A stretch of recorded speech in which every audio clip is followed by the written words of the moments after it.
Welcome everyone. It's great to see your participation. Great to see everyone joining in. We're going to be starting the session over the next few minutes.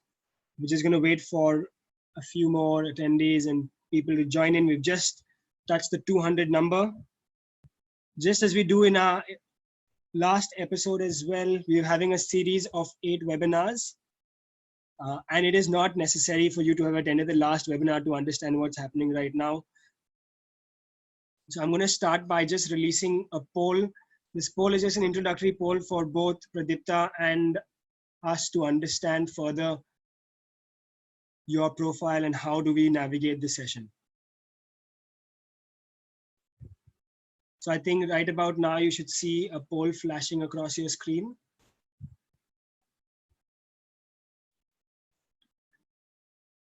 Great to see your engagement. I can see, so I think Pradeepta, can you see the poll running as well? Yes, I can see. Brilliant, okay.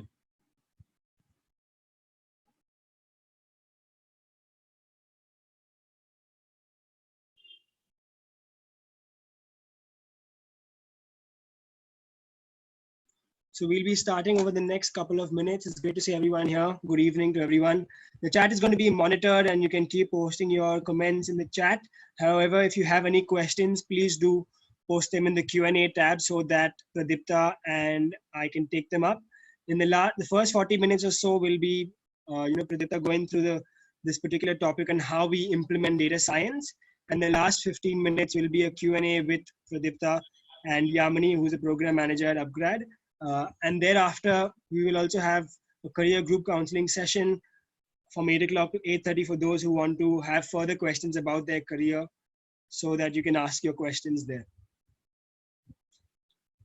So I can see there's already 70% of our attendees have voted. We've already touched almost 300 attendees. Again, I'm reiterating that it is okay if you have not attended the first episode. It's not a continuation, so to speak.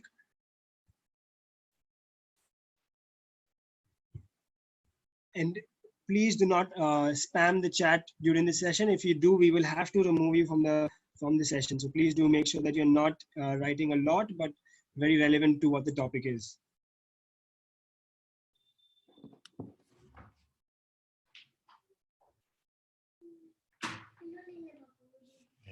जल्दी लेके जाओ मामा को बोल दे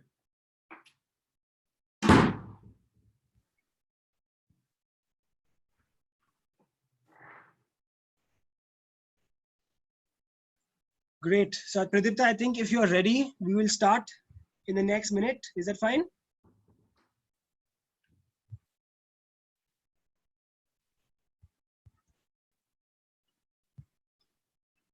We've got around 77% of people who have voted already. I think we will close the poll and we will share the poll results as well. The last session was taken by Mukesh Jain, who was the CTO of Capgemini. Again, we have already shared the recording link in your email IDs. So please do look at the session there. You can watch it. He was talking about how do you build your career in data science. Pradeepta, if you're ready, I think we can begin. I'm going to end the poll and share. Yes. Hi, everyone. Hi, good evening. I hope you can see my screen, right? Yes, your screen is visible. Okay, so is it okay I can close down this polls also, or should it be running? The poll, I've closed the poll now, so it's only visible for others to see for the time being. Hi, good evening, everyone. So my name is Pradeepta Mishra, and I'm a data scientist and have been in this field so over close to like 13 years plus in this domain, current domain. I hope my voice is clear, right? So I can see some chats coming over here. Yes, your voice is clear. No, I just heard that no voice. So I think sometimes people lose sometimes. Just rejoin. If you're not able to hear, please rejoin the session. Right. So in this webinar, so I'm going to take you through the concepts or the what is data science essentially, and what are the different use cases that we see in today's world. across different verticals, different domains, and why data science is more important now than before. Okay, so having said that, the first thing that we'd like to understand is what is data science. So, I mean, you may have seen various introductions to data science, various courses on data science as well over the internet, and you can see open source courses, you can see the enterprise or proprietary courses also. But what is data science? So it's basically, it's a scientific study of finding out insights or extracting insights by applying computational methods, by applying probability, statistics, and derive meaningful insights from the data itself. And why it is important, why it is required in today's world. Because a lot of businesses, they have started going digital. So when you say digital, so it means your processes are digital, your conversations are digital, your communication is also digital, your supply chain is also digital. So when various things are getting digital, it is important to track the matrices, it is important to track the operations, it is important to understand the behaviors, the behavior of our data, the behavior of various performance matrices, and it is also important to understand the predictive aspect of it. If something happens, why this happens, and what is the likelihood that it will happen in future as well, right? So if we know why it has happened and how it is happening, what is the pattern of it, what is the behavior of it, and how this is likely to happen in future, to know that, right? To know that, you need certain processes, certain methods, certain systems. Now, so data science to me is a concept, or I mean, if you just go by the definition, so it says it's a unified methodology by including your data analysis, data mining practices, including statistics and probability concepts, including your machine learning and the deep learning concepts, and also computer vision and data processing methods, algorithms, etc. The objective is, it's a scientific method to extract the insights hidden in the data. And once we extract the insights, you can convert that to some kind of business insights. So data insights and business insights. When you get the data insights, you can convert it to tangible business outcomes. You can use it in various processes. You can track the various processes and see the improvements over it. So what is the data science concept all about, right? So guys, please ask your questions. It's clear. Check your audio. Okay, yeah. Please check your audio connections if I'm not audible, and I hope I'm clear and audible. Okay, so please have your questions typed in the chat window. Okay, having said that, so what it means to get into data science. So three things are very much essential in data science. One is the programming concepts or programming constructs, domain expertise, mathematical and statistical knowledge, as well as your probably you can say maybe up to what level of math and stats are required, up to what level the programming expertise is required, or what are the tools and terminologies or technologies that can be used in data science field itself. So we'll get into understanding all those concepts in much detailed way. But before starting this, so what is domain expertise? Why domain expertise is very important here? In data science, see, you can learn programming, you can learn math and stats, but ultimate objective here is how to deploy the solutions, where the solution is required, where the model is required, or where the solution is required. So you need domain expertise to understand that. Domain expertise as in, like, suppose you are working in a customer service department. What are the key matrices? How do you make your customers more satisfied? If you are working in supply chain, how do you ensure that, like, just-in-time delivery can be ensured? If you're working in supply chain, how do you make accurate prediction of your inventory? How do you optimize, or how do you maintain the balanced way of inventory, right? So domain expertise comes through experience. As you spend more and more years in a particular industry, in a particular role, or maybe across roles within the same particular industry, you will get the domain expertise. So the objective of getting domain expertise is that you understand the space, you understand what are the problems that people face in this area, and then you can think of, hey, this is a problem. Now this is the data that I have. How can I use this data to solve this particular problem, right? So the domain expertise, so first way is you can get it by working for a longer period of time in any particular industry. That is option number one. Option number two, you can get domain expertise by performing secondary research, reading the research journals, reading the probably maybe the peer-reviewed research papers, reading certain blogs. So have your understanding about a particular domain. How does this work? How does that work? What are the downstream systems? How does it is integrated? How it exactly works? What are the different protocols in it? So if you understand how in a particular industry the business performs or the business works, if you understand that domain pretty well, you can construct good problems, business problems. Now, once you have business problems, then you can gather the data. Then you can take help of a mathematical person or a statistical person to find out the right technique or right math or stats to solve it. Once you solve it theoretically in using pen and paper, then you can take it to the programming language level, right?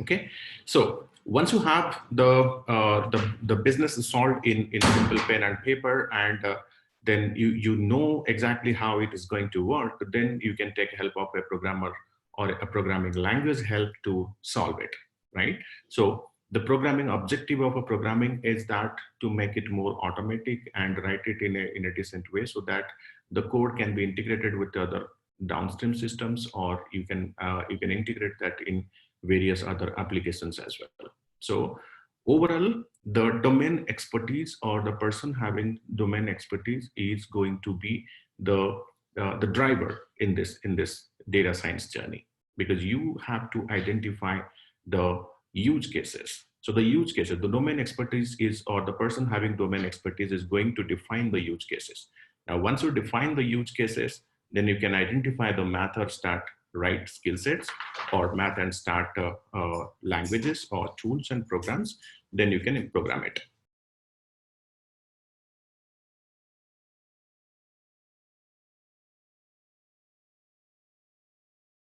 Hi, Pradeepta. I think your mic is on mute.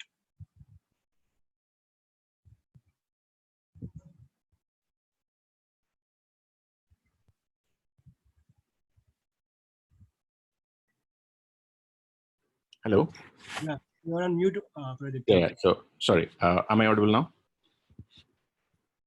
Hello? Yes, you're audible, you're audible.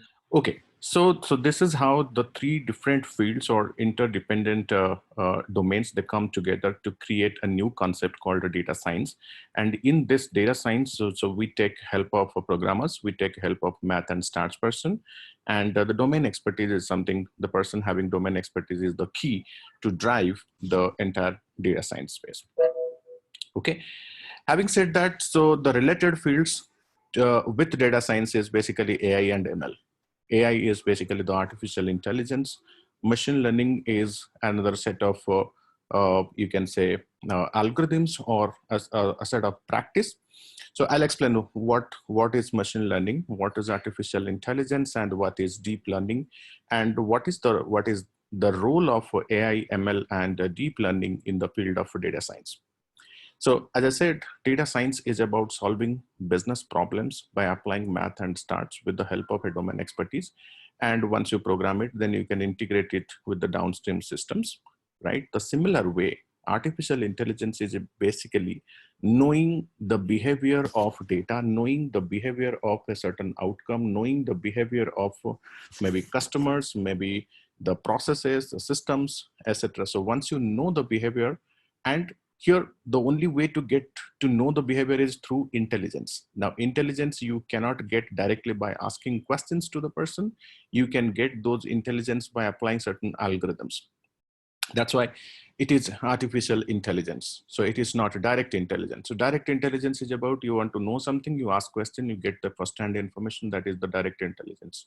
But if you want to get the answer without asking a question to somebody, then that becomes your artificial intelligence. And this you can develop only by using algorithms and set up logic, set up processes. Now, once you identify the logic and processes, then you can transform it to a programming language, and you can convert that to codes, and you can use the codes to integrate that, right? So the field of data science is basically taking the data mining practices with heavy uses of statistics and statistical procedures. Now, statistics is the mainstay, or statistics or mathematics and probability is going to be the main component of data science, because that's how you can predict the outcomes of certain elements in the future. Now, once you are able to predict, now, I mean, is it possible to predict in a continuous way? Not necessary. You always would like to have manual intervention to do that. So that's how the machine learning concept comes into picture. The machine learning is a way, as you feed more and more of data to a machine, the algo is already integrated. The algo will become more intelligent over time by learning new patterns from the new batches of data. That's how the machine learning concept comes into picture. Now, deep learning becomes more relevant when you have specific use cases. For example, you have images and you want to extract or know certain inputs, or you want to know certain insights from the image data, or from the text data, or from, maybe you want to know more information from unstructured XML data, right?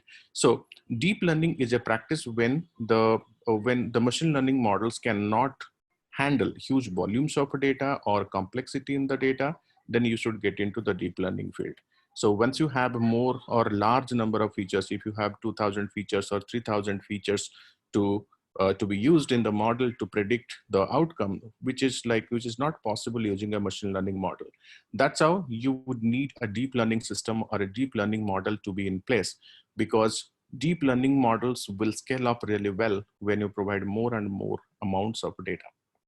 So with the help of deep learning and machine learning, you can achieve artificial intelligence. And here, data science is basically a subset of the entire study of AI, ML, and DL. In data science, typically you have to identify the use cases. So it is the role of the domain expert or the role of a subject matter expert to identify the use cases. The use cases broadly can be classified into 6 particular buckets or 6 particular areas. One is the summarization. Simply here, you would like to understand various cuts in the data to understand maybe the summary view, or could be the pivoting of the data. So you have certain operations going on, and you just want to summarize the data and do pivot operations quickly. Now that could be a simple use case. Now this is going to be useful for reporting requirements in various organizations. So if you have a customer facing application, or if you have something relating to, something like where you would like to see or what's going on and how the things are placed, how the matrices are performing, etc. At the end of the day, for example, like retail stores, large retail stores, how many products are being processed, what is, how many products, which product is the best selling product, and how this best selling product is performing, etc. To understand that, so you would need a summarization, a quick summarization of the data, right? Fine.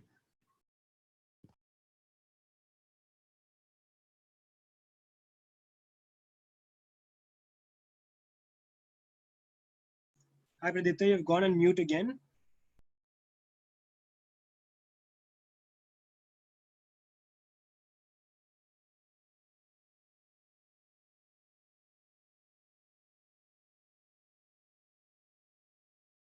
Hello. Yeah, Pradeepta, Yeah. you're back on. Any reason you're going off, I think? Any I reason? think, yeah, I'm just advancing the slides and it's getting clicked. Okay. Yeah. So, yeah, now it's fine, I hope, right? Okay, so the summarization is a process of getting quick insights from the data and basically having the pivoting and all, right? So the next use case is going to be the regression related use cases.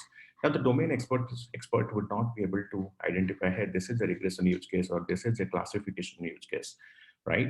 Those use cases can be, the domain expert can develop those use cases along with the math and stats person or wearing the hat of a math and stats person.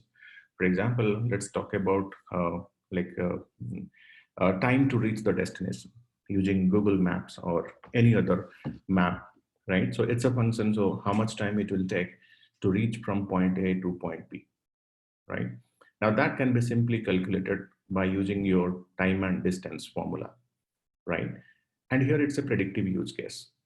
Now, if there is any obstacle in the road or if there is any diversions on the road, your predicted time to reach the destination would change accordingly. That's a simple regression use case, right? Similarly, classification. So classification, it could be like having classifications on the fruits based on their color, based on the size, or based on the weight of a particular fruit, right? And those type of classifications we perform without even the algorithms. So similarly, in a business use case, if we know the outcomes, if you have a data, then a set of algorithms can do the job for you. So you don't have to do the stuff manually, right? Similarly, if you look at use cases across different sectors, for example, banking, identifying the potential defaults. If I grant a loan, the person possibly would default the particular loan. No, what is the attribute? How do you say that why this person would default your loan? Now here you can say, hey, these are the reasons. The reasons would come from your feature importance. And once you build a predictive model, then from there you can extract those features.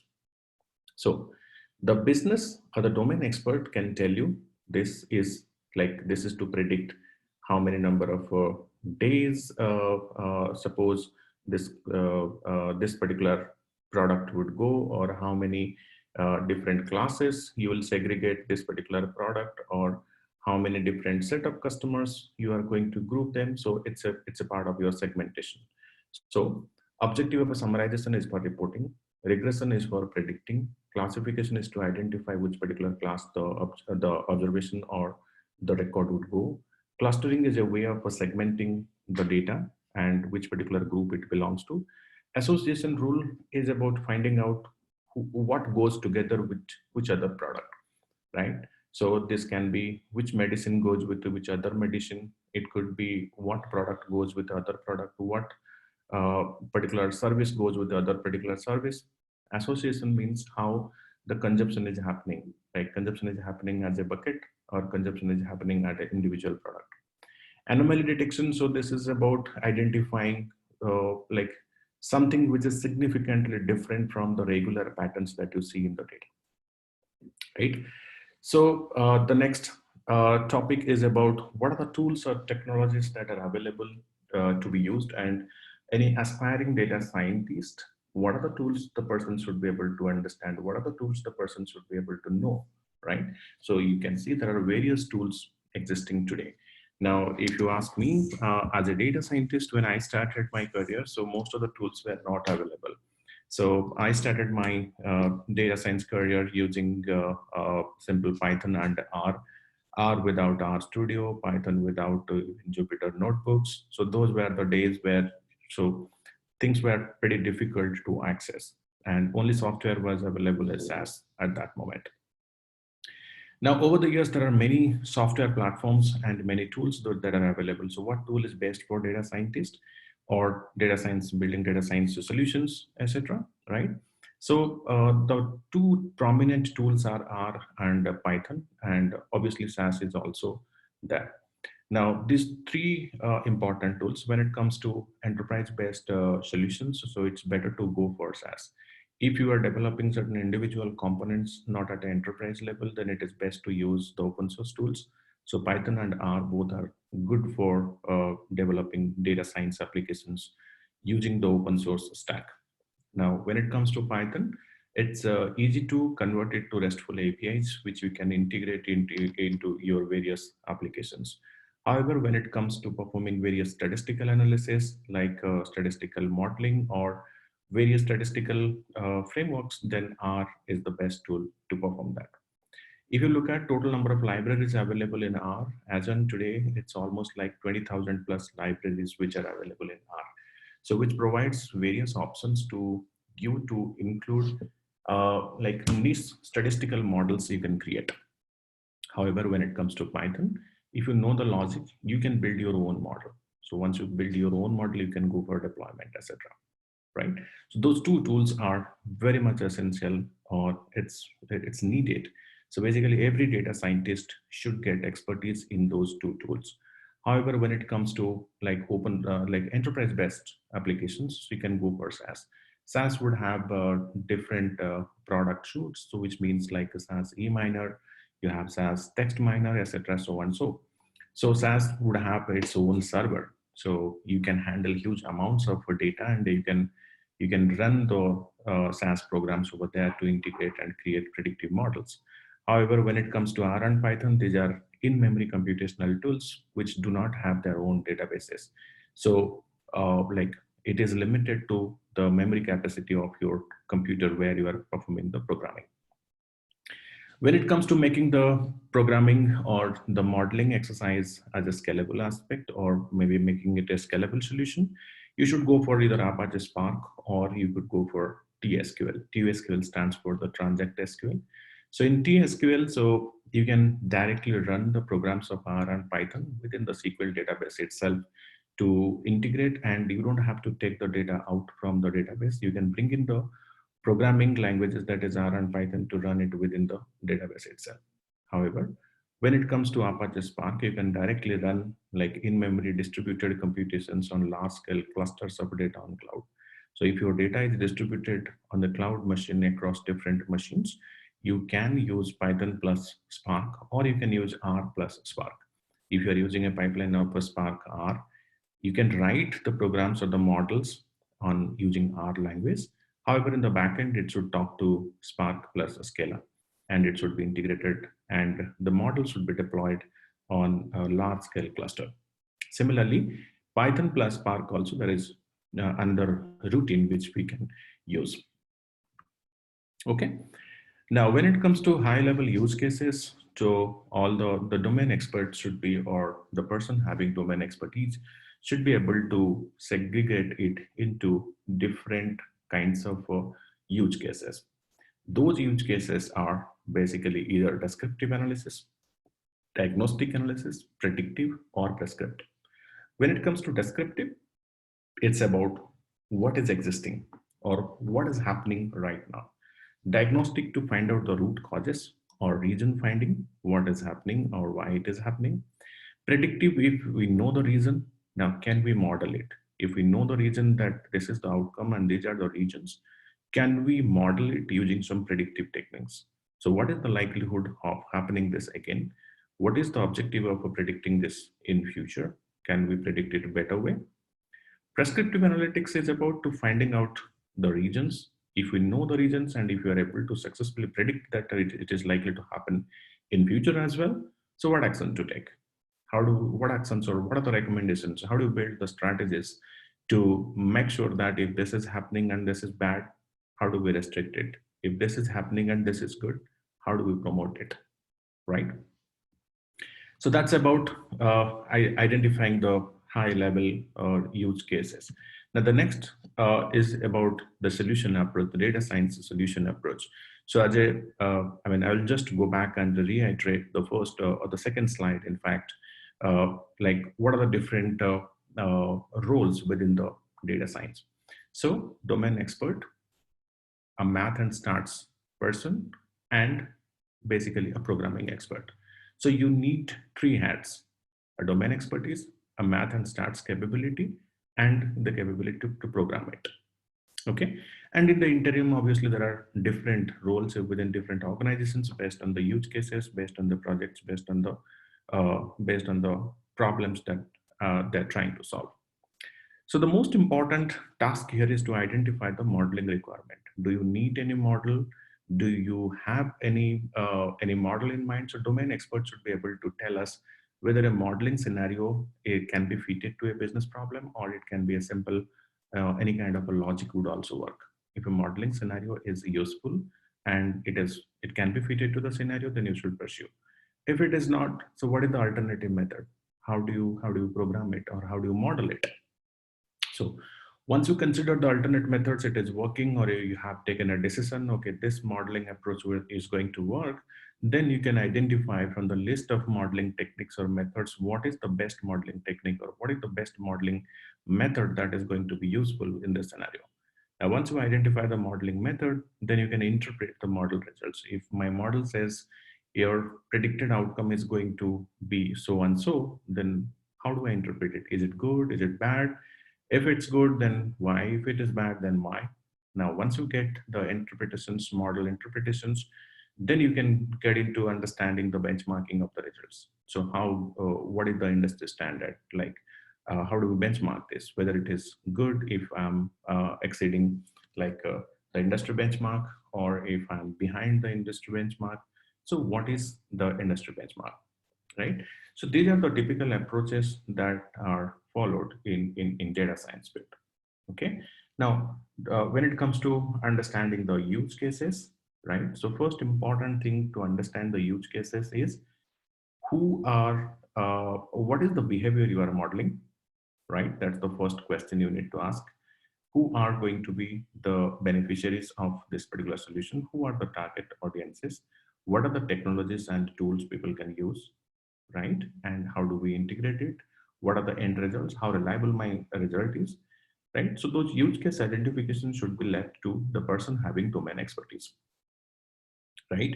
So when it comes to technology, or when it comes to statistical or mathematical techniques, definitely the math and stats person or a programmer can help you. However, when it comes to identification of use cases, the person having good understanding about business, the person having good understanding about the domain itself should be able to identify those use cases.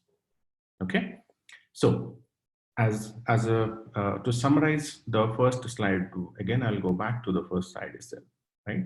So it's basically nothing but the field of a study where we can extract the knowledge from large scale data. So be it structured data, unstructured data, or semi-structured data. So the objective here is by applying data analysis, by applying the terminologies or the concepts from computer science, mathematics, statistics, and any kind of you can say, just a moment. Yeah.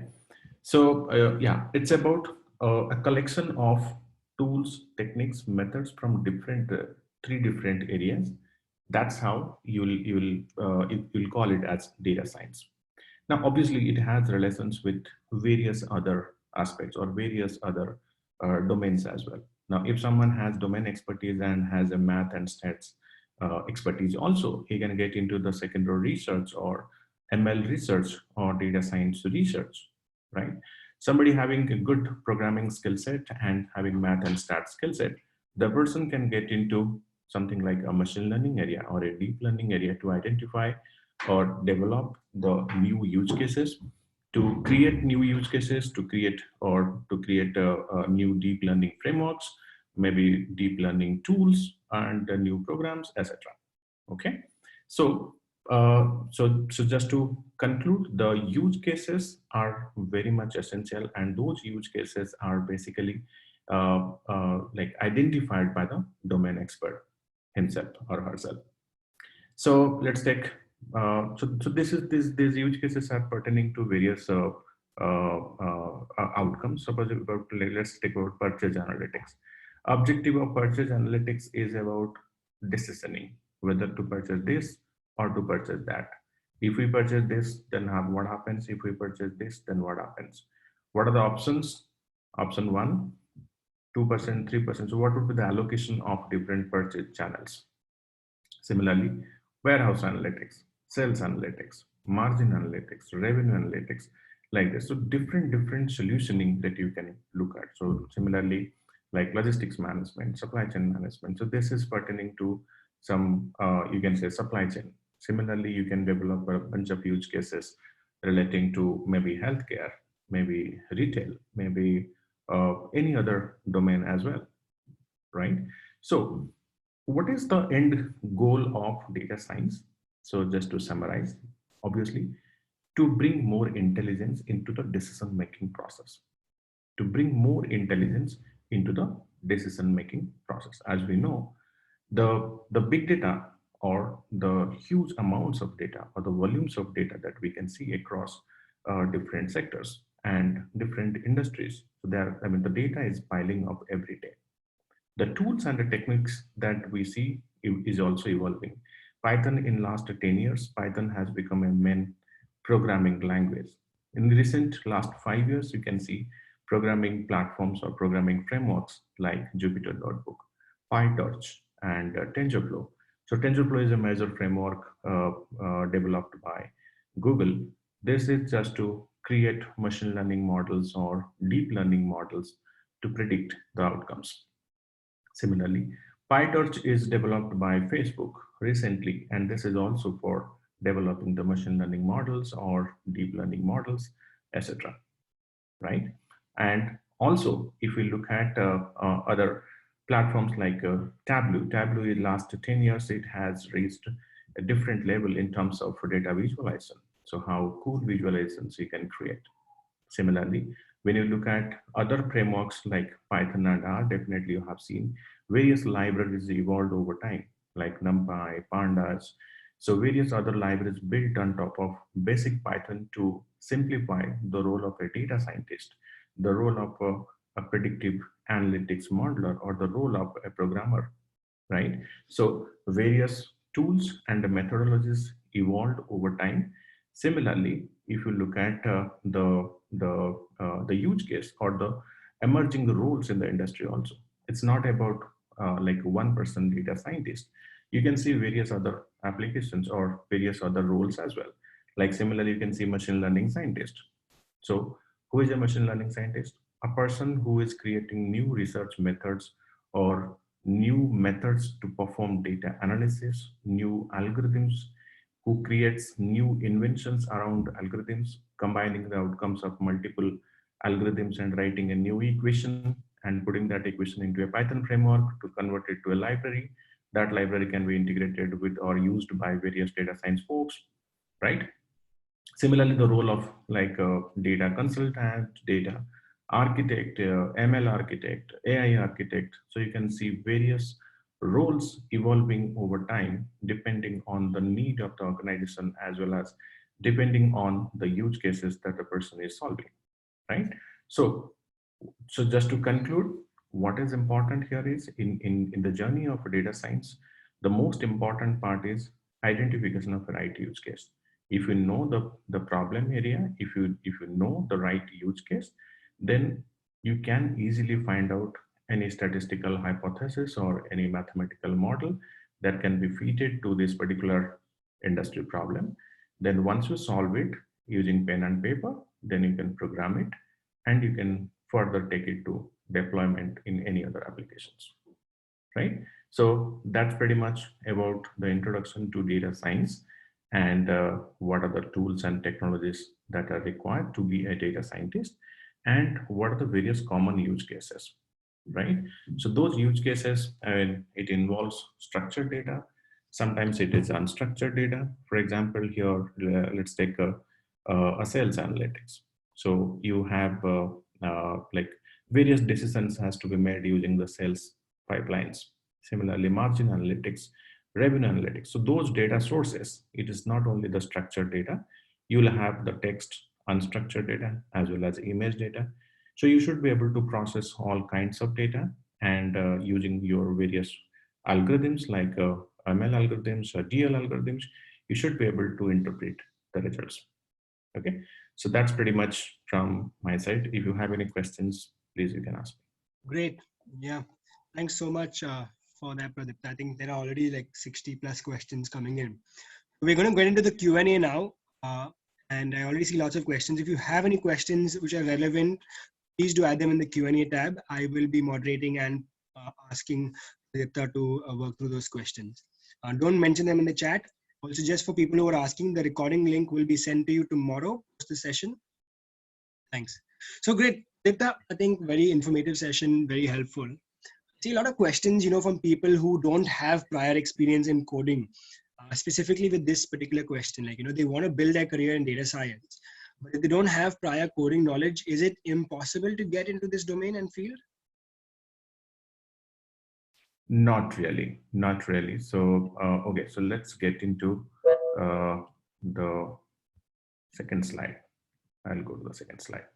Okay, so you can hear me, right? Okay, now if somebody has no programming experience or no programming expertise, simply you can go for research, right? So, I mean, obviously, somebody should have math and stat appetite, and also should be able to understand the mathematical equations, statistical equations, and you can get into the research mode. So you can see ML research, right? So people are getting into data science research, data mining research. So there are various research scholars. So see, programming is a must if you are getting into the corporate world of data science, because here objective is not to publish research papers and build a career in data science, right? So if you are getting into the corporate world, definitely a programming is a must, because at least I mean, even if you are not doing hands-on, like you are not a expert, but at a beginner level you should be familiar with programming. Now, second option, if you are not good at programming but you can do drag and drop and you can simply do like a selection, something like that. So there are of course various other tools, like you have tools like Nime. Now Nime is a tool where you can just simply do a drag and drop and you can build models, and you can still do data science there, but you'll have more of like a, you'll face a lot of limitations there. All the models will not be available. Integration is going to maybe a challenge sometimes. You have to identify or you have to take difficult paths for deployment. So those challenges would come. So the more common programming platforms you will be in a better position to have your models or have your solutions integrated to other applications, right? So it is a necessary criteria, but if you still don't want to pursue that, either you can get into the research mode, data science research, or you can get into the enterprise-based tools where you can do a drag and drop without getting into the open source programming language. So you have options like Nime, you have SAS, eMiner, where you don't have to program it. You can simply do a drag and drop and you can execute the models. Got it. Got it. And lots of people are asking, what's the sudden craze about data? We've seen this shift, I think, over the last few years, towards data science, machine learning, etc. What's the sudden craze behind it? And, is it going to grow, or what's the status of that? Right. So it is going to increase even more going forward. Why? Because so digitalization is basically a journey. Like various family businesses, or if you see the large scale businesses, they are yet to get into complete digitalization mode. So as more and more businesses would get into the digitalization platform, and they become more familiar. Like here, you can see the revolutions around last 3-4 years, usages of the mobile applications, making payments and doing various stuff from mobile. So we don't really have to go out from house. We can do various things we can do from our phone itself, right? So which means we are generating lots of data in the backend. Suppose we are making a payment and payment failed, but account got credited, or sorry, debited, right? Now you need someone to look at this issue and resolve it, right? If you have built automatic pipeline, which is fine.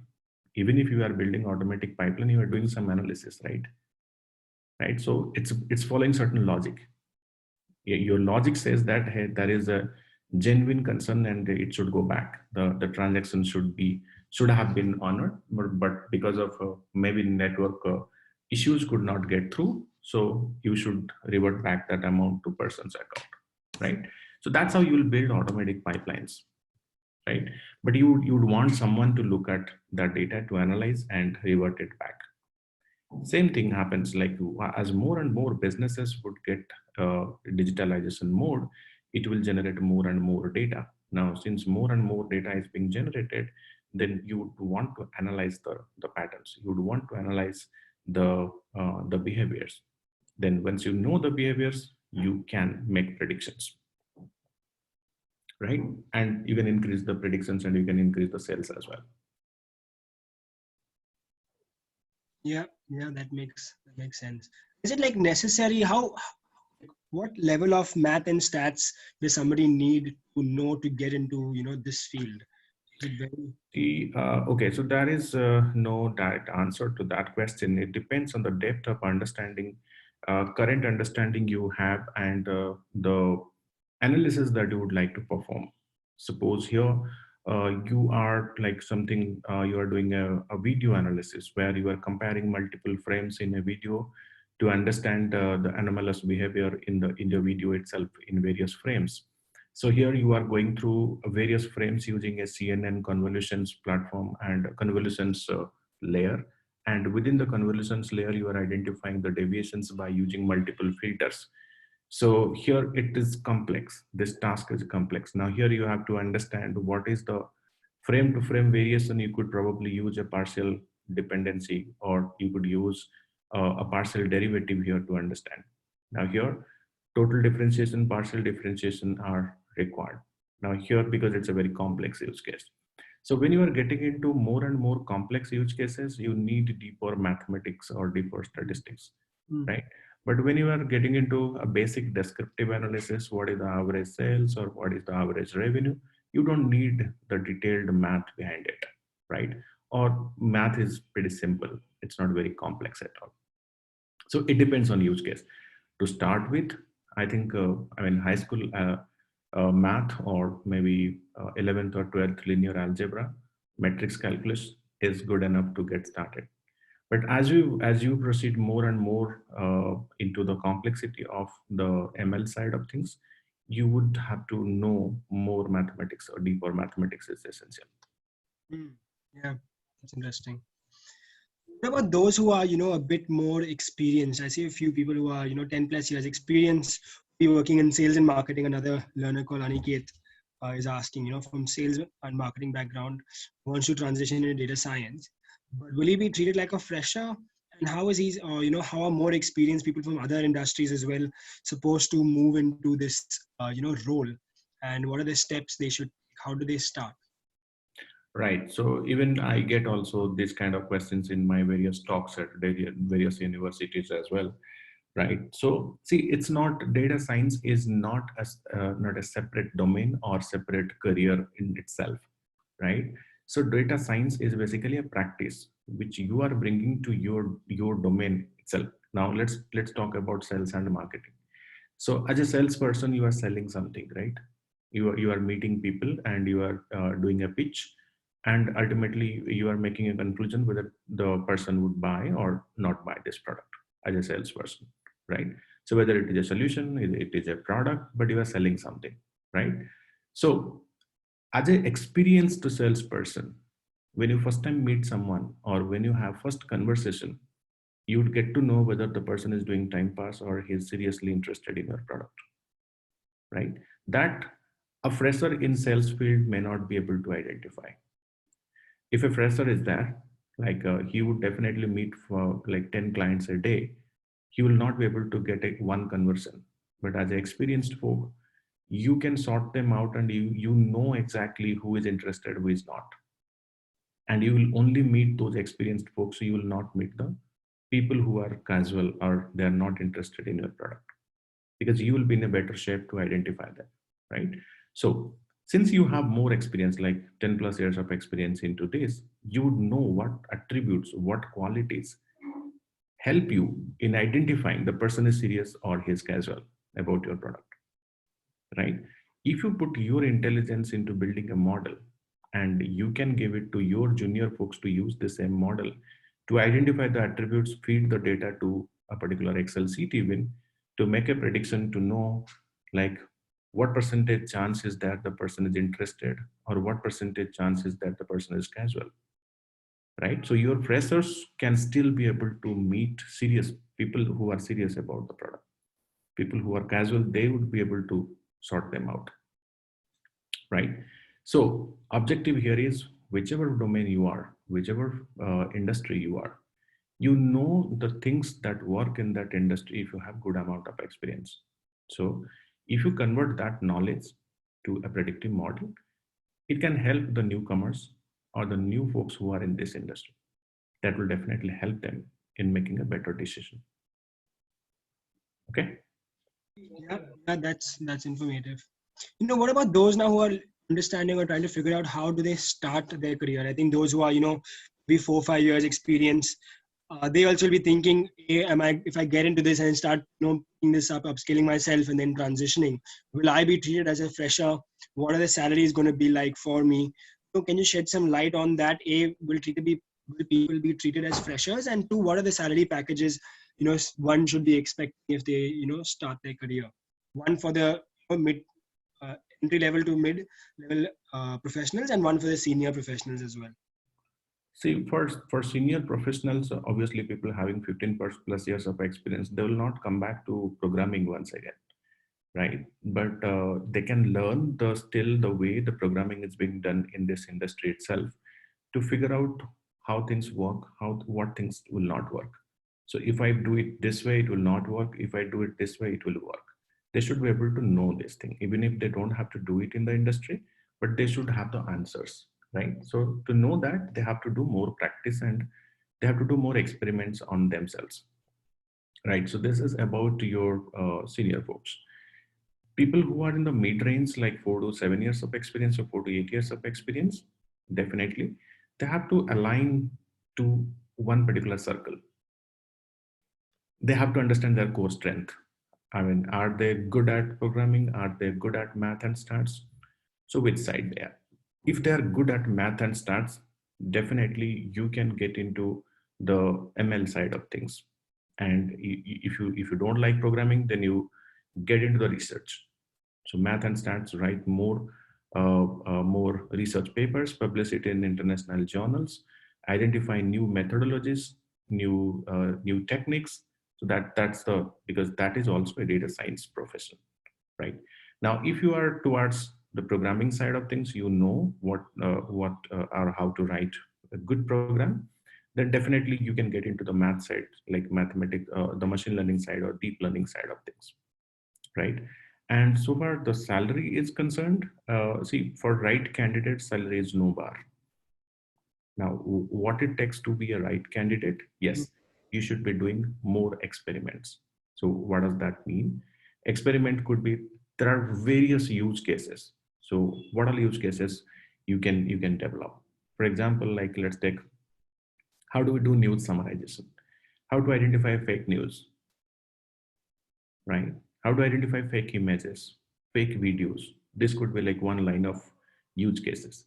There can be other use cases as well.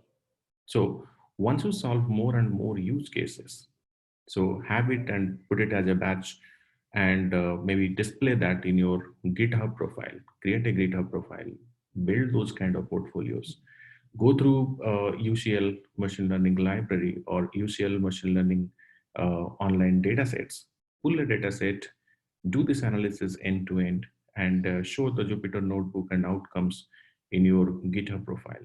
Now that's how, like, you can give a target to yourself. So like every week I'll be building, let's take 5 use cases, right? So that's why keep your portfolio developing. Now once you have your 100 solutions you can have in your GitHub profile, it's good enough. Now once you do all those things, you'll get confidence. You can solve any problem. Yeah, that does sound, I think, very helpful. What about, I think people are also wondering with all that's happening in the world right now, right? The COVID-19, feels like there is a recession, things like that. The industry is closing. Is it a good time to start studying or upskilling in this particular area? Is it wise to invest in data science right now at this point?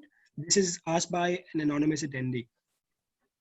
Right. So to be honest, I mean, nobody can predict the future, right? So same here at my personal level also, I'll not be able to predict like what's likely to happen in future. So is it going to be a recession or not? That I'm still not clear. maybe you can see pretty various articles, is like various articles you can see online also predicting that there would be global recession and all. See, I don't have any data points to support my views, and I'm not clear about whether it is going to be recession or not. But when it comes to investing in yourself and taking yourself from one level to other level, that is going to be definitely a value addition, right? So no investment is better than making on yourself. So as you grow by learning new methods, new tools, new upskills, as you upskill yourself, definitely it's going to be helpful, it's going to be useful, even if not in the short term, but in the long term also it is going to be useful. Hmm.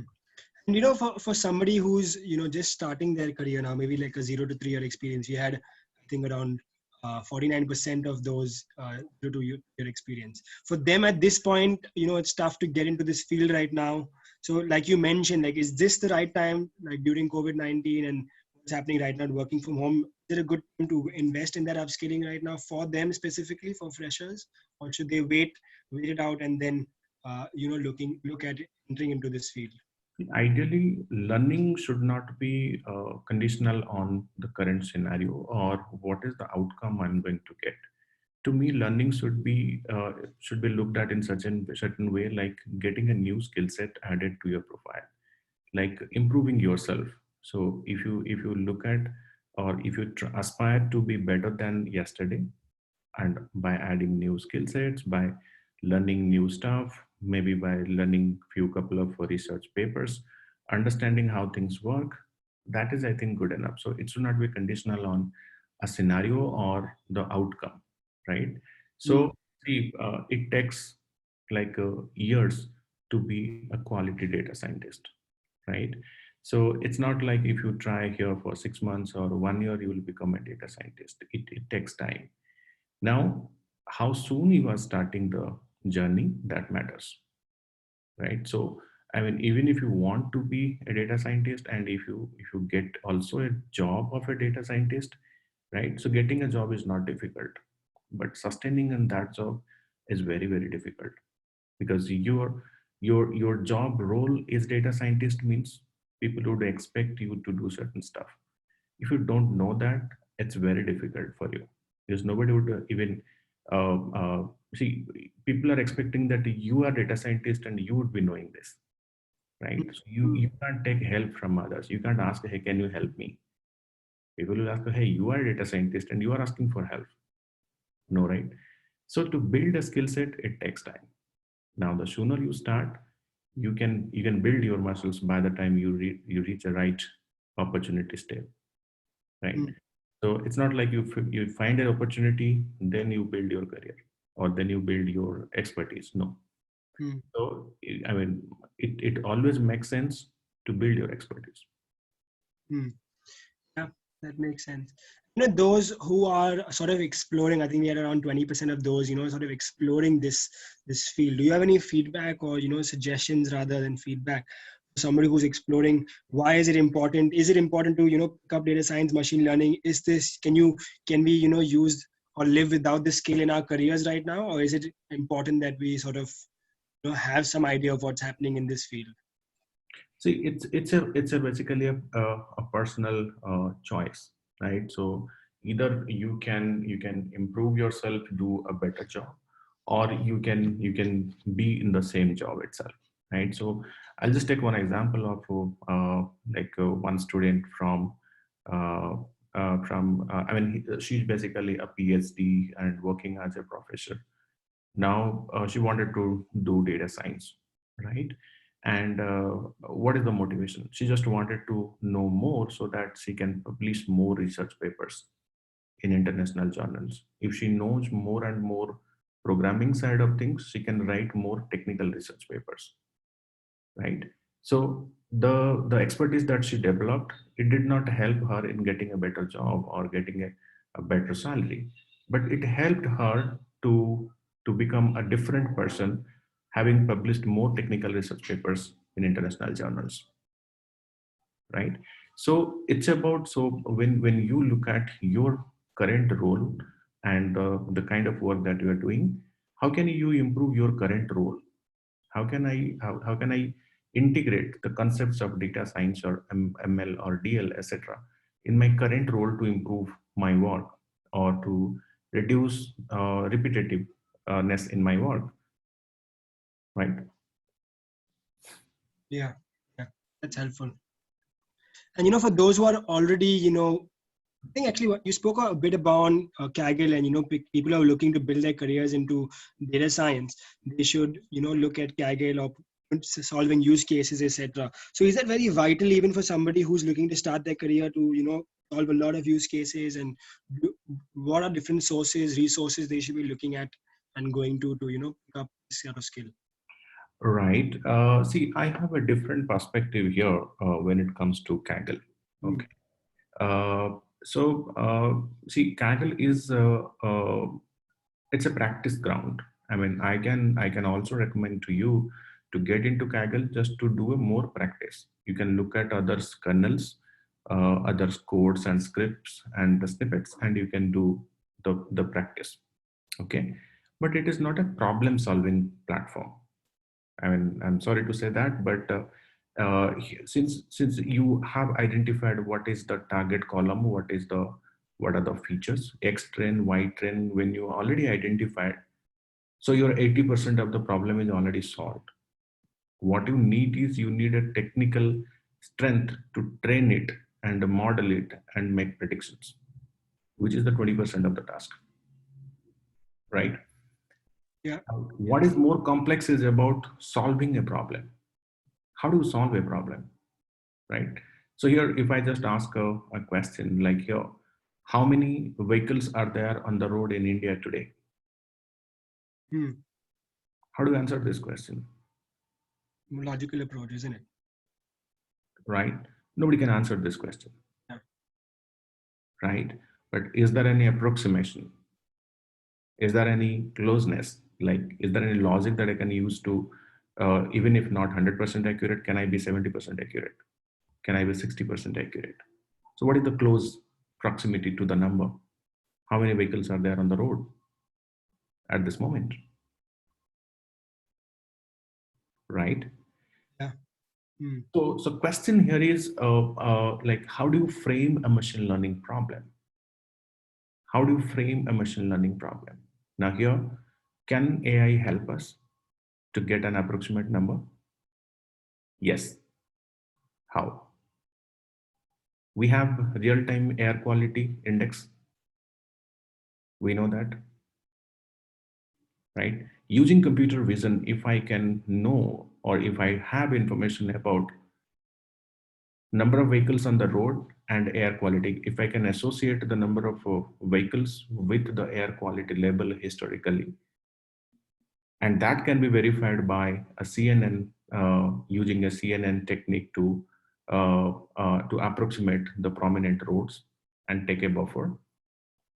Then once you associate the pollution level with the number of vehicles on the road, you can come to a conclusion and you can have a function to predict how many vehicles are on the road if your air quality is reduced from 400 to 40, right? Yeah. So you can associate things with available metrics. You can frame a problem, then you can use data, build models, and make predictions, right? So Hmm. finding out associations, finding out relationships between various attributes, between various things that are publicly available, to make more approximations, right? You can use simple use cases, like very simple use cases could be, it's a barber's shop, and how many people they will turn out for a haircut this weekend. How do you predict? Simple use case, right? So it's about identifying what to predict, whether that information is available or not. If it is not available, where to collect it. So how to basically frame a machine learning problem. That is the skill set. Got it. That you don't need programming language. Hmm. You don't need even stats or math. It's a common sense. Mm. So using your own intelligence, if you can frame a right machine learning problem, right? So you can have a programmer to program it. You can have a math and stats person to identify the right algorithm to be fitted there. So Mm. solution here is like Kaggle should be used as a practice platform. You can increase your coding skill sets. You can increase to identify new pattern. I don't think new patterns also you can identify there, Mm. right? So the best way to learn is do more research, read more stuff to identify the problem areas in various industries. Even Really? if you do a Mm. Google search like top 10 problems in, let's take in manufacturing, top 10 problems in banking industry, top 10 problems in supply chain industry, right? If you just do a search, you'll get various blogs. Mm. Supply chain, you will get probably like inventory management, Mm. demand forecasting, right? Yeah. Question here is if it is already a problem, right? After so many years, there are so many tools available, but still, it's still a problem. Then why it is not working with the existing things, right? Why it is not working with the why the data science AI ML is not able to solve it? If it is Yeah. able to solve it, this is still no more a problem, right? Yeah. If it is still a problem, then there is something wrong. Mm. So how can I improve it? How do I improve it? How do I solve this particular problem? Yeah. No, that's very insightful. I think it's very helpful, Pradeepta. Thank you so much for that. Uh, we're going to move into the group counseling. So I think, on that note, we also have Yamini Agarwal, who is going to be taking the next 20 minutes, 25 minutes, just to answer various specific questions on your careers. I think Pradeepta has overshot and already spent 5 minutes more than he was supposed to. So we'll thank you, Pradeepta, for joining us on this session. Really, really helpful. Uh, Yeah. thanks. Thank you. Yeah. Yeah. So I'll drop off. Okay. Thank yeah, you. thanks so much, Pradeepta. So everyone, I think it's really great that we've finalized our second episode in machine learning. We will also be doing our third episode next week, which is going to be on Monday for data science episode 3. And joining us will be the Karthikeyan, who's the director of machine learning at Latent View Analytics. He's also a very solid speaker, and he'll be talking about how, again, data science and our careers, the impact and how it is going to grow and things surrounding that. If you are interested in joining that, please do register on the link below, which I've already added in the chat. Yamini, can you hear me? Yes, I can, Stefan. Okay. So now we're going to have, just for those who are also having specific questions about their careers, I think one on what Pradeepta spoke on was the last part. It is important that, you further study, you further reading, and, doing a lot of different things online to get yourself into this sort of career and this domain. I think most of you already know also how upgrad the various steps we are taking, because we do believe in online education, and we have various programs that we stress on for data science specifically. And so I've just asked Yamani as well to join us today, just to shed some light on that specifically, the various programs. I think we have around three programs for data science.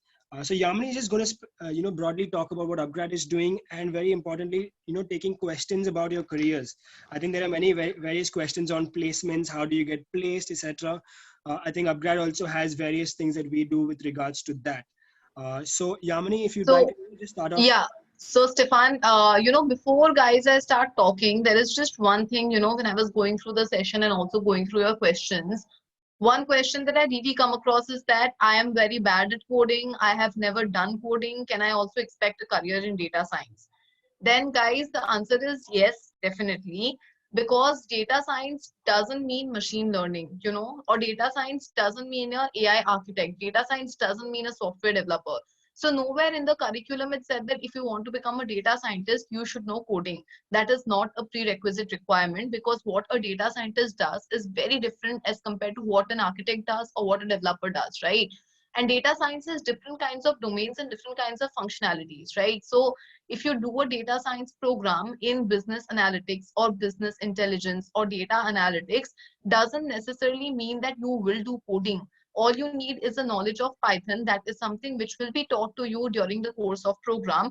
But what you will actually do is something as basic as SQL or MySQL, NSQL, and that is how you will proceed, because here the kind of problems that you solve is not actually coding problems, or you don't build an architect, or you don't implement a model, right? So that is why coding is not a prerequisite requirement for data science, and that is the difference in between an AI architect as well as a data scientist. A data scientist in a company will broadly solve the business problem, and the problems can be as basic as, how do I develop a feature where I can track where my ride is right now, or how do I develop a feature where I can track that this person has been associated with this company for the last 2 years, and for how long will this person be associated with the same company. Or the problem statement for a telecom sector can be as simple as that: this customer of mine, when will this customer move out of this, or will stop using this particular network? And in solving these kind of problem, nowhere data science may you require something like a coding, you don't require JavaScript or something. But obviously when you move to the modeling part of data science, when you move to machine learning part of data science, you need to have a knack for coding. So starting with that, guys, I will like to throw some brief light on what we have in data science. So we basically have 3 programs in data science, one of them being a PG diploma, which is now also certified by NASSCOM. And we are proudly announcing that, which itself means that, it has job readiness since day one. Since it's certified by NASSCOM, which is a government-led initiative, so it means that it is approved and it is validated content by NASSCOM, which says that anyone who does the program is ready for industry in the field of data science. Now, coming to the next program that we have is Masters in Data Science. This is also in association with IIIT Bangalore as well as Liverpool John Moores University. So here you get a globally recognized Masters. And the third one is a certification program. If you don't want to invest a lot of time as well as a lot of money, you can also go for something like a PG certification. So now what differentiates the master's and the diploma from the certification is that in both master's as well as diploma, you get an alumni status. Moreover, you can have a 5-track specialization also. And these 5 tracks which is available is on the basis of the function as well as on the basis of the domain. So this is data engineering, there is NLP, there is deep learning, and there is business intelligence or data analytics, or something like a business analytics, right? And so, yes, and that is how we differentiate the certification program from the diploma or the master's program. And the master program is also AICTE recognized. So after completing the master's program, you can also go for PhD. So now, Stefan, I would request you to tell me if you have certain question, or should I go through the Q&A platform and answer the questions which I see a lot? Yeah. So I think, guys, this is more or less like a career related session. You have various questions about, how do you kickstart your career into data science? How, you have a specific question about your background and whether it's possible. This is the time I think, we really want to address those sort of questions. So please do add them in the Q&A. And Yamini, yes, I think the questions that do come in the Q&A is the ones we will, take up. Okay. Yeah. So you want me to take up the questions in the Q&A section, right? Yeah. So guys, starting from this question, that is, can it be helpful in sales and marketing on B2B platform? Yes, data science is widely being used in sales and marketing. So just telling a few example, or the most important example in sales is forecasting data.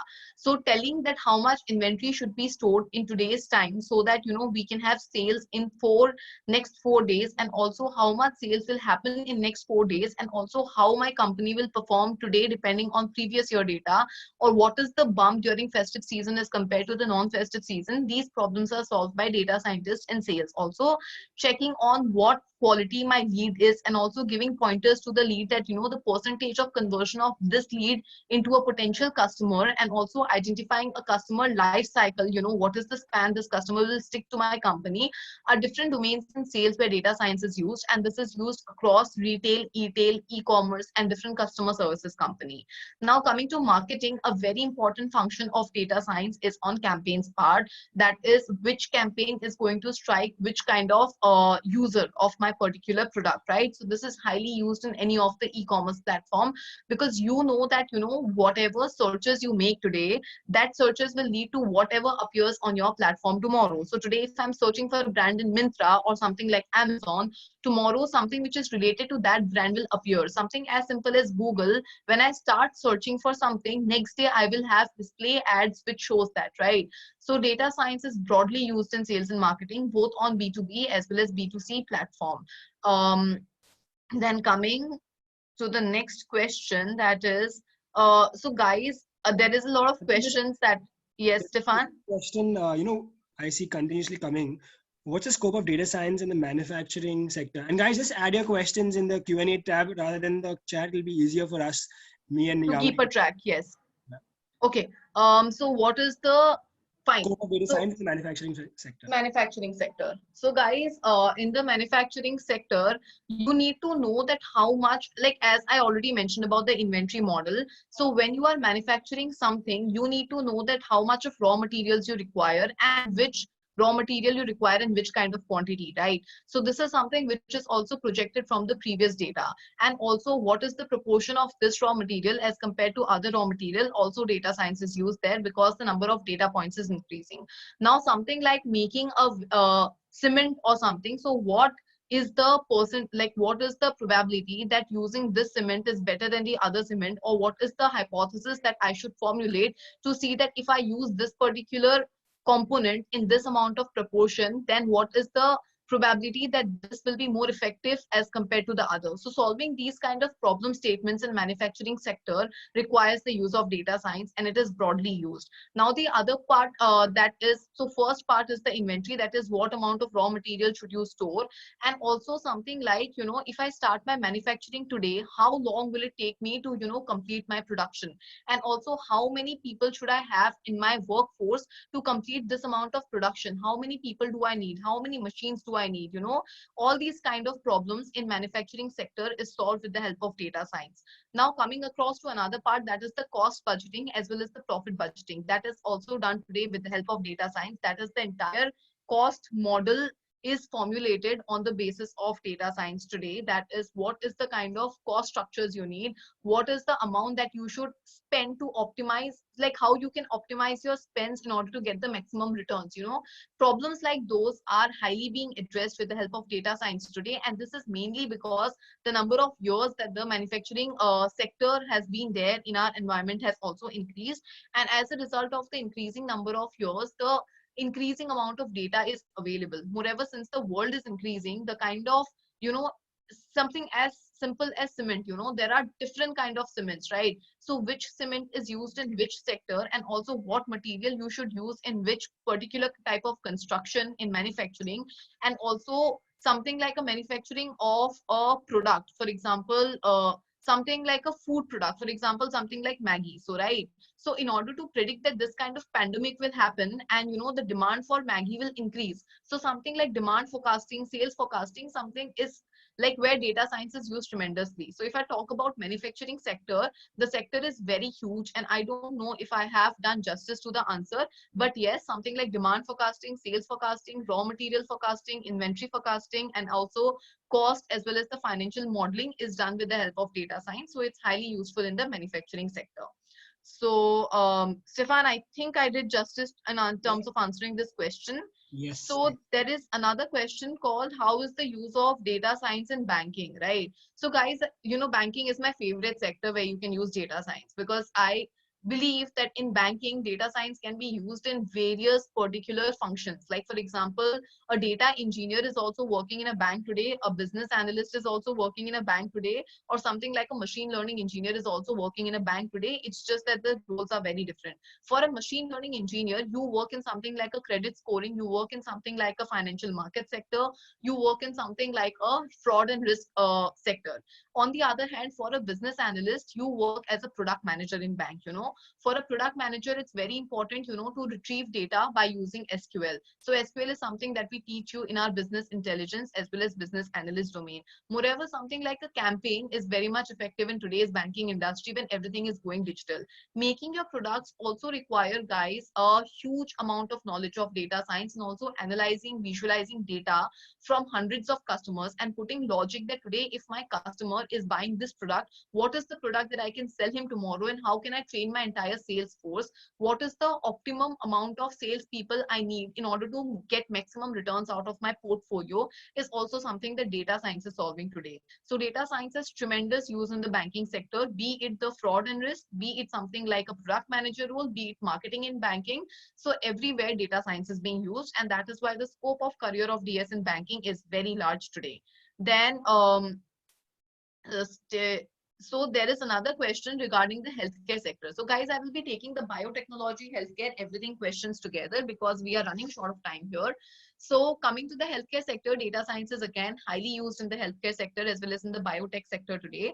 And the answer remains, similar. Like a person who is working as a data engineer in a bank is also working as a data engineer in a biotechnological company, right? Or maybe he's also working as a data engineer in the healthcare sector. So what can you identify in a healthcare sector? So telling like answering simple queries like how long will this person live, how long will this person continue to come to this hospital, what is the kind of revenue I can make out of this person depending on his health history. If this person shows high sugar levels today, what are the kind of diseases that can attack him tomorrow, and what all can I offer him? How much of inventory of this medicine should I have in this particular hospital, is something which can be answered with the help of data science. Now coming to biotechnology, there are huge implications of data science in biotechnology also today, and many business problems are sorted with the help of data science. For example, simple like component analysis in terms of making a chemical or also making a medicine also uses huge amount of data science today. That we have 10 examples of a particular medicine that cures some kind of disease. So what is the exact proportions? How has data been behaving? And also what is the kind of disease that will be more prevalent in tomorrow's day if COVID is there today? What are the ways in which it will affect the entire nation, and what all can I produce for tomorrow is something where data science is used today. And that is why the scope will increase. Now coming, how should finance background? I have already answered that question. Then commerce, and yes, you can do you can also become a data scientist even though you are a commerce graduate, economics graduate, and also if you are a humanities graduate. All you need is a knack for maths, you need a knack for statistics, and that all commerce graduates also have. Moreover, you can become a business analyst in a financial sector, and also a lot of CAs today are data scientists because I think no one else works more on Excel than a CA. So a CA has a good knowledge of Excel, and all you need for a data scientist is a knack for huge amount of data. Then Just finance. poll, Yes. just a quick poll for us also to understand, how do you want to transition your career. So while Yamini is answering, do enter in the polls. It will help us understand what questions we should answer. And now we have questions that how data scientists can help in the travel and hospitality. Yes, Stefan, I think this will really, really help me. Yeah. In the meantime, why don't you answer that question on how from the travel industry, how do they move into this career? We have so many people in the IT industry. Okay, so in the travel industry, guys, I think if you consider very small companies also, right? For example, so travel industry can be divided into two parts here, something like a Indigo and something like a Make My Trip, guys. Okay, so Make My Trip is in customer services in terms of travel. That is, they help you with your bookings of flight, bookings of hotel, and also to organize and plan your travel. On the other hand, Indigo is something that is arranging your travel, right? So data science is used in both the domains. So for example, Indigo, in order to predict that, today the kind of losses they are making in the face of an epidemic scenario where people are not using flight, and this entire loss will go on for a year, what is the cost that they should have for the flights tomorrow 1 year later in order to cope up with this, is an answer which only data science can answer. And also, in order to understand that what is the kind of fuel they should use, and also what is the kind of salaries they should give to their employees, what is the optimum number of seats that they should have for next 1 year, optimum number of flights they should run, optimum number of locations they should cover, data science is used. Okay, and the same is also true for Redbus, the same is also used for IRCTC. So IRCTC is something that is using data science tremendously, and I would like you guys to do your own research in terms of travel industry. Now coming to something like a Yatra or Make My Trip, is they are, so product companies, guys, in general, they run on data science. Okay, all the product managers are expected to have a very in and out knowledge of data science because they work with data day in, day out. So every decision in a product company for a product manager is made with the help of data science and is made with the help of data. So everything has to be backed by data. So even in upgrad, all our decisions, they have to be backed by today's data, tomorrow's data, year on year performance, week on week performance, and day on day performances, right? So something like a Make My Trip, which is not working right now, and guys, I'm using today's example more so that you guys can relate it. Okay, so in today's example, in terms of Make My Trip, nothing is working right now. No one is booking hotels, no one is making any kind of flight bookings, and that is why Make My Trip is not making any kind of profit. So what is the amount of surge that they should introduce when these things start working in order to make up for the losses that they are facing today? Also for Make My Trip, campaign is something that they really need to focus on. So if I am searching for guys, just 1 second, 1 second guys, I'm just so for MMT, campaigns is something, as well as where data science is used mostly, is that yes, you need to identify, what is the travel history of this person, and what can be the travel future of this person, and how much money can I make out by this person, and how can I help my company so that this customer doesn't leave me. So day on day customer analysis and day on day running of campaigns and showing ads to the customer is something that companies like customer services, that is Uber, Make My Trip, follows, they strongly follow for data science.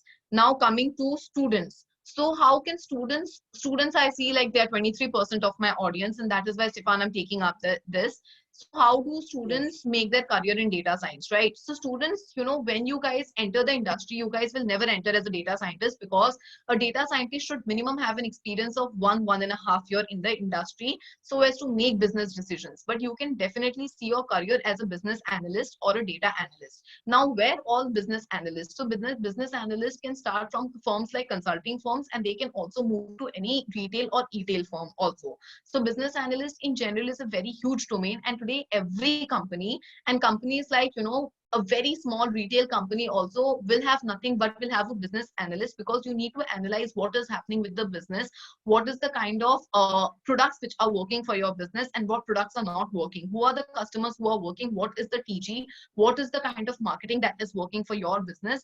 And that is the kind of work that you guys will be doing as business analysts, that is analyzing these data and making sense out of it. And now coming to IT sector.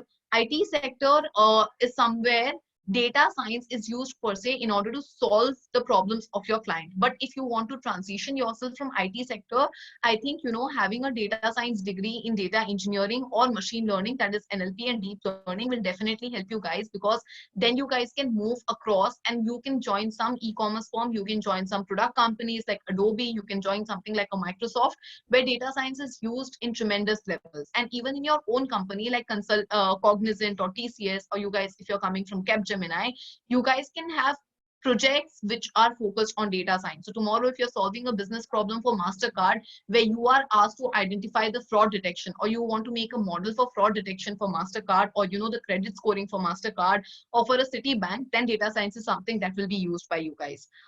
Stefan, any other question that you really want me to answer? Because I'm running short of time and I have a meeting at 8:30 which I have to attend. Okay, cool. I think there's a very big, point of view. I think 40% of people, are in a particular domain, but are not sure in terms of the next move after moving into data science. They're not sure of whether they should move into a different domain or should they stick into the current domain. Now, what is your feedback? Yeah. So guys, this has a very subjective answer. Okay, so I myself have moved across 3 domains in my life, and I don't regret any of them. So it depends on how much you love to explore. And also, guys, even if you move from domain to domain, your core role never changes. So for example, even though you are working as a product manager or a data engineer at Amazon, and even if you move to something like a Citibank tomorrow, your core role will still remain the same. The kind of work you do will remain the same, like if you're moving across the same function. So I think if some function has attracted you, it is never bad to explore across products, because that gives you a knowledge of knowing this different kind of customers. So today, if you're working for a B2C company, it is not bad if you move to a B2B sector, because then you know that how companies analyze data rather than how do you analyze data for customers, right? And also, so from my side, Stefan, I would like to say that domain changing is not bad if you feel that certain domain is more attractive for you and that can give you greater returns in life and you want to experiment. So nothing is the right time. Like today is the right time and you should do the domain change whenever you want to do. But if you think that you are doing well and you are satisfied with your domain, then you should stick to your domain. But you always need to upskill in whichever domain you are, because data science, machine learning, AI, they are the buzzword. and they are something which is creeping in today into all the domains, guys. So even if I would like to hate to say this, but the number of data is increasing, and today I feel that only data science is also not the solution. People are learning something how to work with big data, because every other company, every other successful company have to use big data because it has become impossible to work on a single server, right? So if you guys haven't made the first step of moving to data science or learning data, then you shouldn't miss out on something, I would want to say, because you guys need to know that your peers across the world have moved way ahead. So you guys, it's high time to take the first step and make your move into the world of data to have a competitive advantage over your peers.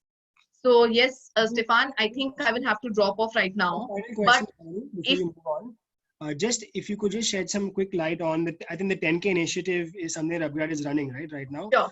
Just help So me. yes, Stefan. So guys, we are running a 10K initiative on our data science programs, that is PhD as well as masters, as well as on the ML programs, that is PhD ML as well as ML masters.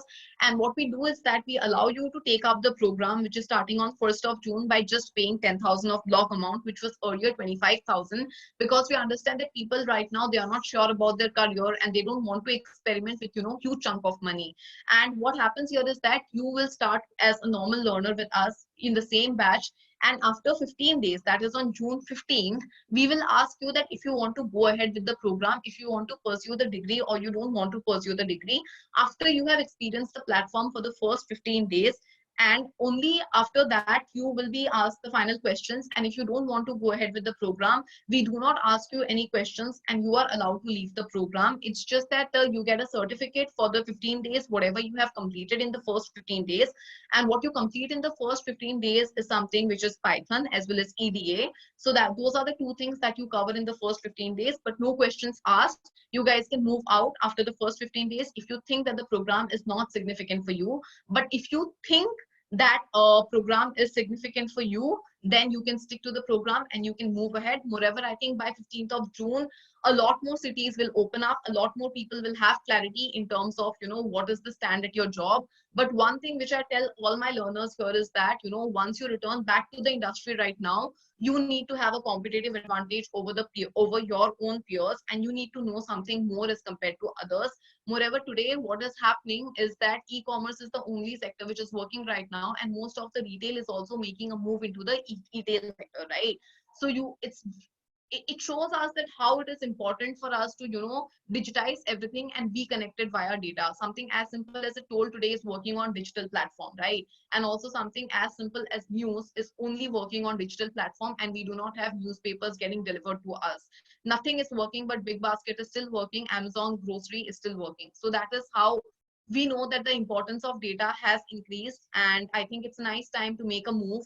And with the 10K program, you are not risking a lot of money. You start with 10K, you experience the platform. If you think it's essential for you, you can go ahead with the program, and if you think it's not essential, you can leave the program in 15 days with no question asked. So Stefan, I think I will drop off right now. Thank you so much, guys, for all your questions. And if you guys have further questions, you guys can visit our website and you can drop your information over there so that my counselors will reach out to you, or you can drop me a mail also. My email ID will be shared by Stefan, I think, in the chat section. Stefan, could you please share my email ID? Sure. I will share the email ID. Sure. And if you guys like have to know more, just mention yes in the poll that's going on right now, and we can reach out to you with regards to that. Thanks so much, Yamini. Thank you so much, Stefan. Thanks a lot, guys, for attending the session. Thanks a lot. Thanks Bye. everyone for joining in. Like I mentioned at the start, we're going to have the next episode next Monday, and we're going to have Karthikeyan, who's the director of Latin View Analytics. We had a session with him for a machine learning webinar, and we had a really high feedback for his specific session. So I'm dropping in the link for his session in the chat. If you are interested in pursuing or knowing more about that session, then please do just fill in the form that I've just dropped. I'm going to drop it again. I think a lot of people are saying thank you, so thanks. I'm glad that you enjoyed the session. Just very quickly, I'm going to ask, are you all interested in knowing a bit more about the career aspect that the career assistance that Upgrad provides? If you are, I can just shed a little bit light on that over the next few minutes, and then we'll close the session. Okay, I can see already around 80% of people, 50 votes, 80% are saying yes. Great. I'll just very briefly talk about the career assistance aspects for our data science specific programs. So I think that is something that Upgrad really takes very seriously in terms of, helping you build your career, right from somebody who's a fresher and somebody who's also experienced in this specific, domain and who wants to pursue this. Now, something very differentiator from what we do at Upgrad versus somebody else in the market right now is the aspect of your industry expert. Now, if you're a fresher or you're an experienced person, an industry expert is somebody who's already a data scientist, somebody who's already 4-5 steps ahead of you, and who's already implementing data science in their career. So this is somebody who is going to be assigned to you in the first 2 months of your, as soon as you start and join this program. And the way it's assigned is basis your experience and your domain. So if you're in the IT domain, then we find you an expert in the IT sector. And if you're, in the healthcare, we'll find you somebody in healthcare, or depends on the specific expert that you want. Now, this expert is sort of somebody who's going to be with you during the length of the program. Also, it's important to note this is only for our diploma and master's degrees, not for our certifications. So as soon as, for those 8 to 12 months during the program, you will be assigned to your expert, and every month you will have a call with your expert. And the thought process behind this is that even though you're working through a structured content with Upgrad, there's also that aspect wherein you are understanding where in the industries this fits in, and to where your skills with regards to that fits in. So therefore, 11 months once you finish your diploma, what sort of role should you be looking at, getting? So your exit role, so to speak. Now, I'll just touch very briefly upon for the more experienced folk. So for the experienced folk, it's very important that, you build your brand from the get-go. Actually, this is relevant for those who are freshers as well. So with your industry expert, as soon as you start your one-on-one sessions and group sessions, you will work with your expert to, develop a brand behind yourself. So what does a brand really mean? It means, you start writing blog posts, just very something as simple as that. You start looking at 3 to 4 different use cases for the specific domain that you're looking to get into. You research on that through Kaggle, etc., and work out what are those 4 use cases you're going to solve. And now during the next 8 months, you are sort of working through the use cases with your expert. So he's helping you in the thought process of yours is very vital in this. Anybody who wants to hire you is going to look first at your logical reasoning and how you approach different problems. So for your use cases, your expert will sort of be helping you to understand how you approach different problem statements and how you need to approach them differently. Now it's important, I think, for the domain. So a specific domain, an expert in that domain will be able to help you understand the approach for that domain that you're looking to get into. Therefore, it's very vital as soon as you pick up a program or, looking to study, you're understanding 11 months from now, you have an exit role in your mind. So if it's a fresher, you'll be saying, I want to get into a data analyst role. I want to get into a business analyst role. If you're a more experienced person, you'll be saying something like, I want to get, into an architect role or somewhere around those lines. So that is something a very massive differentiator, and it's something that we put a lot of thought behind, and we make sure to make this as solid and effective as possible for you. So the whole aspect of your industry expert connect. So you're building your blog posts, writing every month, sharing them with your expert, working on that, solving use cases. And if you are able to connect with your expert, and we've seen even cases where you can showcase your skills to your experts, 11 months down the line, even he might refer you. But again, that depends on your relationship with him. So one thing I would very strongly say is our expert connects. Number 2 is the entire Upgrad portal and the career assistance. We have 300 plus hiring partners ourselves, and sort of like an online I'm going to ask a question, like how many of you, if you've gone in your colleges, you've studied, how many of your colleges have reached out to you saying like, this is an opening we have, why don't you apply for it? If you can reply in the chat section, like do any of your colleges, have they ever reached out to you recently saying, this is an opening we have, please apply for this? Quick yes or no will work. You can add in the Q&A as well. Great. Yeah. So that's exactly even what Upgrad does in essence. So I think, even whenever you pass out, regardless of when you pass out, somewhere down the line, we'll always have a career portal which is available for you. So our career portal is where we have our 300 plus hiring partners, and people will continuously be posting jobs on there.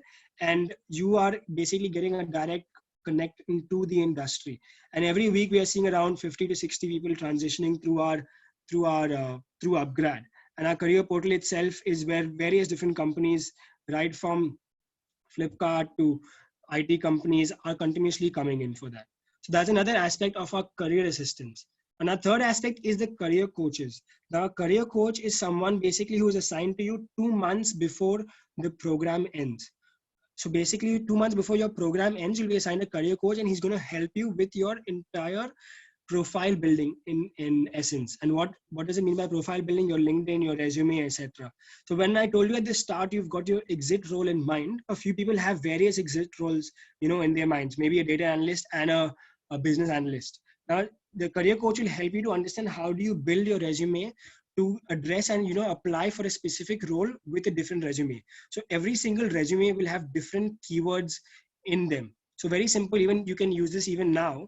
If you would suppose you're looking to transition into a data analyst role right now, if you go on Google and you type in data analyst role, suppose you're living in Bangalore and you write Bangalore, you find 10 job descriptions, right? And you open an Excel sheet and you just from job description 1, you start noting down all the keywords that you see in job description 1. In the first column, you open up all the keywords you see in job description 2 and you note down in the second column, and you do that for 10 job descriptions. Very soon, suppose you're looking at a data analyst job description, you'll see various similar keywords for all of those. But the important thing to note is your resume is only supposed to open the door. It's not supposed to get you the job. It's supposed to just open you the door in terms of getting an interview. And once you get that interview, then it's up to you to clear that. So as soon as you see all those different keywords for that target role you're going for, you start making a resume basis that specific target role. So your resume has to include those keywords in your resume. Now, it's not the data scientists who are hiring and are looking at your resume.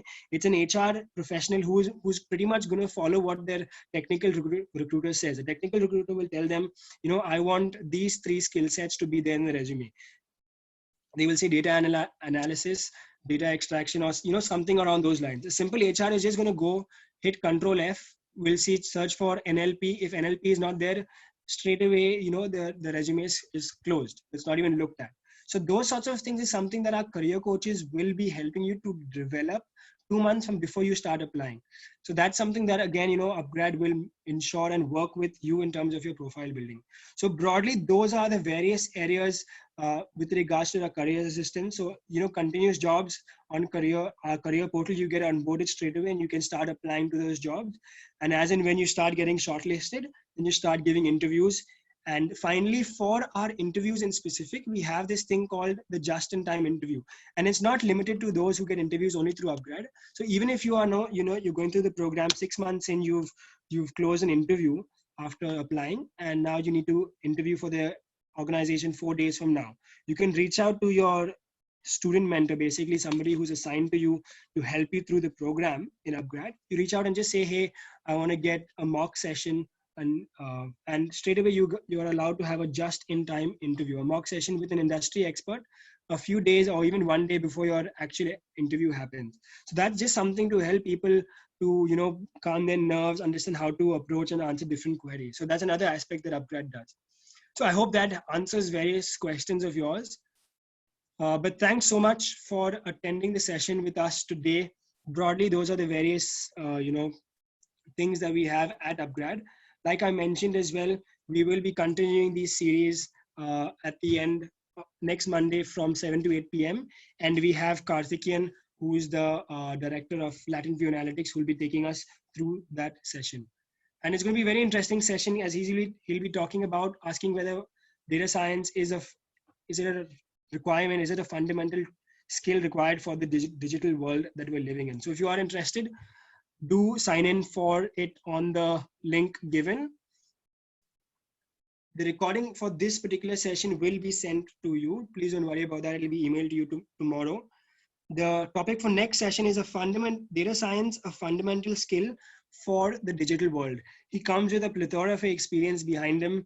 He is at quite a senior position in his current organization and doing some really good work. So I think there's a lot that you can learn from that. So do register for it on the Zoom link. We'll also share that with you 4 days before. A lot of questions about this having a certificate. No, there's no certificate that you will receive for this particular webinar series. But we do have certification programs, and Upgrad has launched quite a few free programs that are available. If you just go on Google and write upgrad free programs, you'll be able to find our various free programs which also provide you certificates on completion. So do go through that. But thank you everyone for joining in. I hope that this session was helpful for you. There's a lot of participation and engagement even now. Thanks so much for joining in. Hope you found. Can you? Yeah, I will send Yamani's email address here. I've just added it in the chat tab, so you can.